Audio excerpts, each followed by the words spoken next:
Semi permanent makeup आणि permanent makeup, आता मार्केटमध्ये हे दोन शब्द खूप ट्रेंडमध्ये आहेत. ओके, सेमी परमनंट आणि परमनंट म्हणजे एखादं पिगमेंट आर्टिफिशियल आपल्या स्किनवरती किती वेळ राहतं त्या ड्युरेशन नुसार तो प्रोडक्ट किंवा ती प्रोसेस सेमी परमनंट आहे का परमनंट आहे हे ठरतं. म्हणजे नेल आर्ट केलंय आपण, लॅश एक्सटेन्शन केलंय, ह्या गोष्टी चेहऱ्यावरती किंवा बॉडीवरती आपले महिना, 1.5 महिने ते 2 महिने राहणार, म्हणून या प्रोसेस सेमी परमनंट मेकअप मध्ये जातात.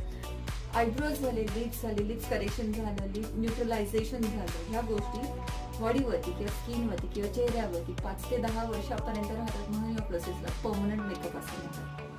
ओके मॅम, तुम्हाला आता किती जाणवतं किंवा किती पेन होत आहे? एवढं विशेष असं काही नाही, थोडंसं करताना थोडंसं पेन होतं, चुनचुन होती किंवा हलकसं जाणवते, अगदी रक्त येतं, सुचतंय, असं खरं तर काहीच होत नाही. नाही. मोस्ट ऑफ आपलं 70% काम झालेलं आहे.